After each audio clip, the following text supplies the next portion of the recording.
What? It's been nearly 3 years since the last full release of an Assassin's Creed game, and Assassin's Creed Mirage seeks to shake up the RPG formula of recent titles by returning to the series' roots. That's right, freerunning is back alongside a healthy emphasis on stealth gameplay. We've been all across Baghdad, and we've returned with these 23 essential tips and tricks to help you with your time in Assassin's Creed Mirage.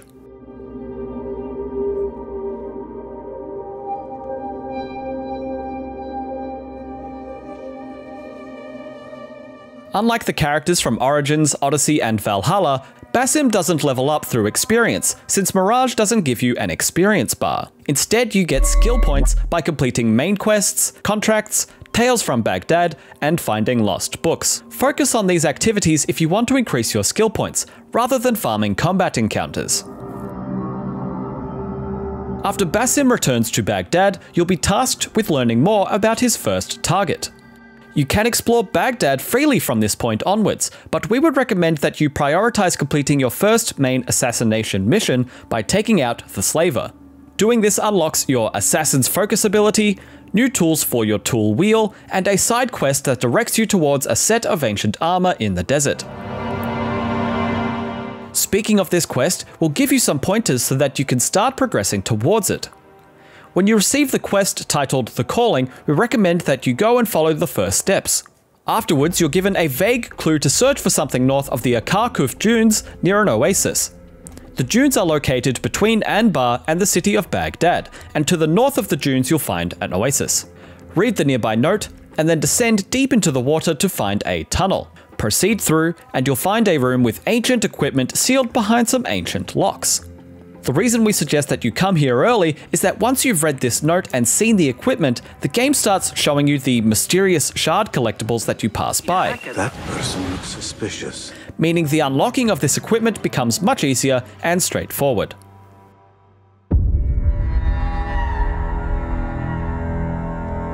Galloping on your mount will cost 0 stamina if traveling on a path or road. Galloping only consumes stamina when running over untrod terrain or swimming.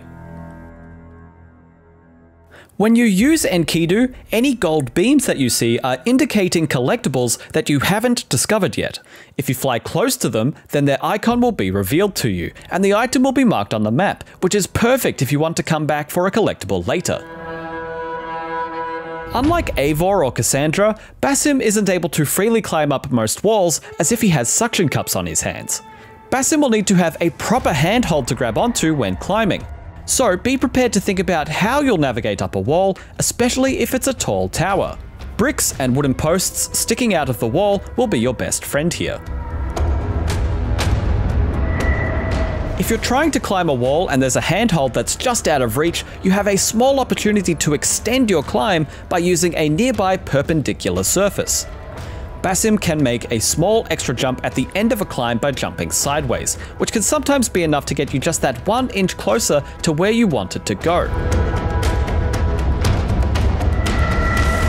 Buried in one of the loading menu tooltips is the helpful advice that you can vault over small obstacles by pressing the crouch button. This will sometimes produce the same animation that holding the free run button does, but if you want to guarantee that you stay on the ground and don't start scaling every object nearby, the crouch button is your friend. Plus, look at how stylish these animations are. When nearing restricted areas, watch as the bar below your compass fills with orange. The closer the bar is to becoming full, the closer the guards will be to reacting to your presence in the area.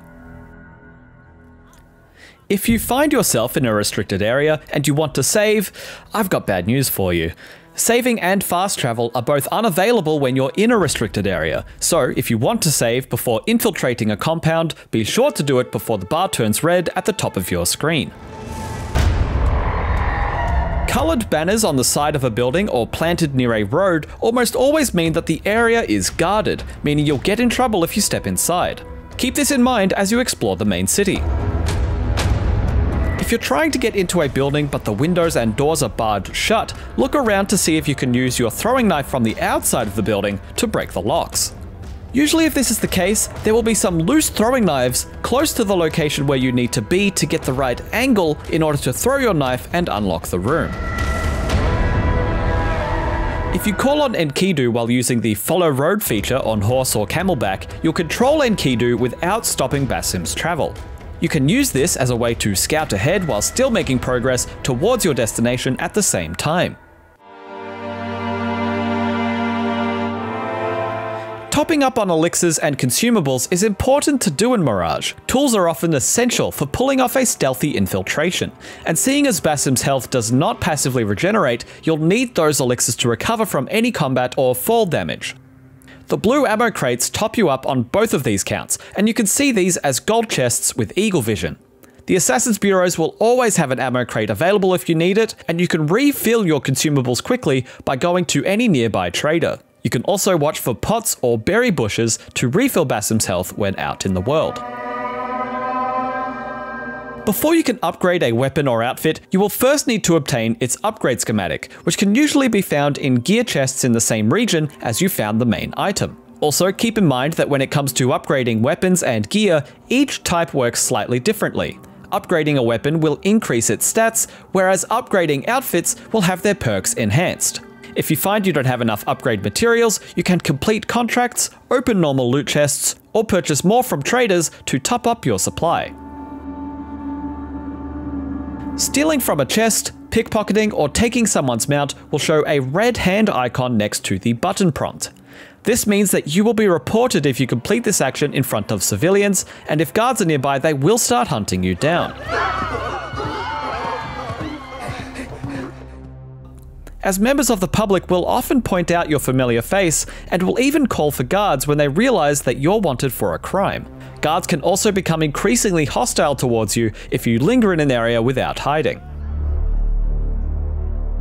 Wanted posters are a key way to remove notoriety, but it's not always easy to find one when you need it. The guards will be ever vigilant.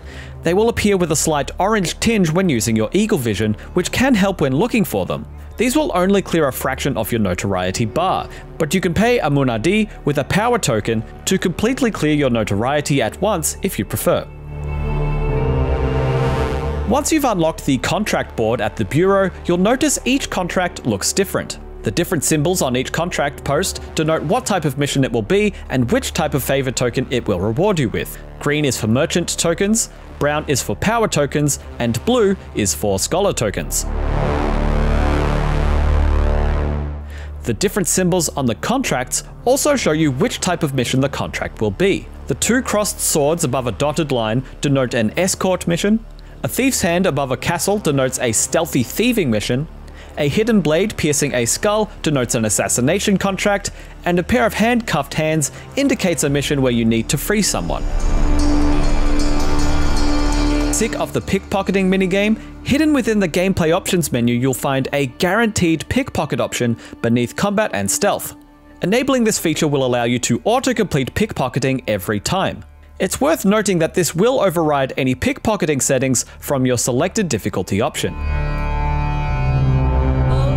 Keep a couple of green merchant tokens handy at all times so that you can open locked chests when you come across them. They don't look any different to other chests until you get close, at which point you either will or won't have a token to unlock the chest, so keeping one on hand will make sure you don't have to walk away without opening it. If you want to pass the time of day, you can head to the nearest bench. After you blend in, you'll get a button prompt to pass time. Time will then fast forward to either just after sunrise or just after sunset, whichever is closest.